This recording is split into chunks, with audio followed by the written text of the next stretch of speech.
అందరికి షలాం. అందరం కలిసి ప్రార్థన చేసుకుందాం. పరిశుద్ధుడా, పవిత్రుడా, మహిమాస్వరూపి, దయగల తండ్రి, అద్వితీయుడా, మా పాపముల కోసం మరణించి తిరిగి లేచిన తండ్రి, మరణాన్ని జయించిన తండ్రి, మీ ఘనమైన నామమునకు స్తోత్రాలు చెల్లించుకుంటున్నాం. ఈ ఉదయకాల సమయంలో మీరు మాతో మాట్లాడి మమ్మల్ని సరిచేయాలని ఆకాంక్షను కలిగిన ఉన్న విధానం బట్టి మీకు వేలాది స్తోత్రాలు చెల్లించుకుంటున్నాం. మీరు మాతో చెప్పబడిన మాటలు తెలియజేసిన వాక్కును బట్టి మేము నీ సారూప్యతలోనికి, నీ నిత్యజీవ రాజ్యంలోనికి అర్హతను పొందగలిగే కృపను, దయను మాకు కనుపరుచుతున్నందుకే మీకు వేలాది స్తోత్రాలు చెల్లించుకుంటున్నాం. ధ్యానించిన వాక్యము మా హృదయంలో భద్రపరచుకొని పితరులు చేసినటువంటి తప్పిదమును మేము చేయకుండా నీ వైపే గురిగా నడుచుకునే జ్ఞానమును మాకు అందిస్తున్న విధానం బట్టి మీకు వేలాది స్తోత్రాలు చెల్లించుకుంటూ ఈ మా మనవులను మా రక్షకుడు, విమోచకుడు యెషువా మెస్సీయ నామమున అడిగి పొందుకుంటున్నాం తండ్రి. ఆమేన్.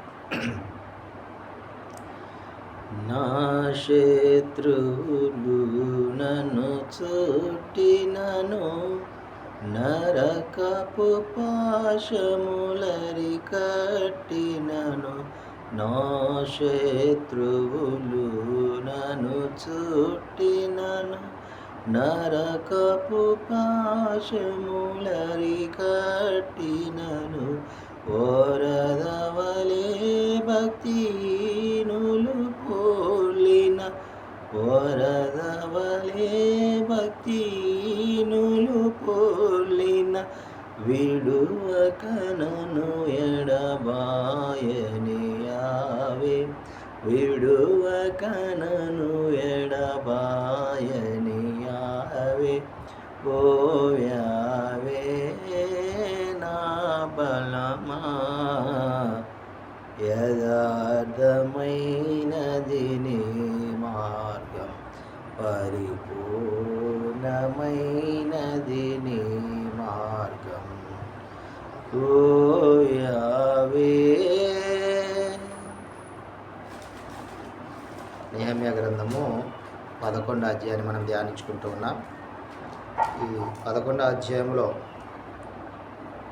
ఈ జనుల అధికారులు యెరూషలేములో నివాసం చేయటానికి మరి అర్హతను కలిగి ఉండగా 10 మందిలో ఒకడు మాత్రమే యెరూషలేములో నివసించడానికి యోగ్యుడు అని ఎంచి, మరి ఆ ఒక్కడు యెరూషలేములో నివసించే అతన్ని బట్టి సంతోషించింది. మిగతా వారు యెరూషలేములో అంటే యోధా పట్టణములో ఎవరి స్వాస్థ్యములో వారు నివాసం చేసినట్లుగా చూస్తూ ఉన్నాం. యోధా పట్టణంలో ఎవరెవరు ఉన్నారంటే యాజకులు, లేవీలు, నెతనీలు, సొలొమోను యొక్క దాసుల వంశస్థులు వీరు నివాసం చేసి ఉన్నారు. మరియు యెరూషలేములో యూదుల్లో కొందరును, బెన్యామీనులు కొందరును యెరూషలేములో నివసించినట్లుగా చూస్తున్నాం. ఆ విధముగా యెరూషలేములో నివాసం చేసిన పెరేషు వంశస్థులందరూ బలవంతులైన 460 యనమండుగురు. ఆ తర్వాత బెన్యామీనులు అందరూ కలిపి వీరందరూ 920 యనమండుగురు.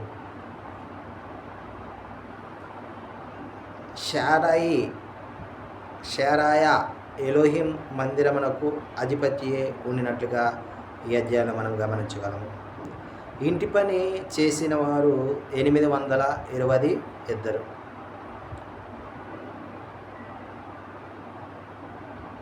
ఆ తర్వాత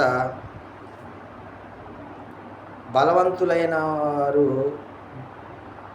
120 యనమండుగురు.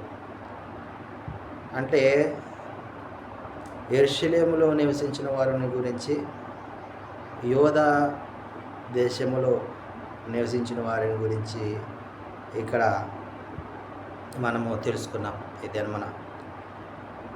అయితే గోడ కట్టిన తర్వాత ఈ నివాస ఉన్న వారిని గురించి మాత్రం మనము ఇక్కడ మరి ధ్యానించటం జరిగినది. ఆమేన్.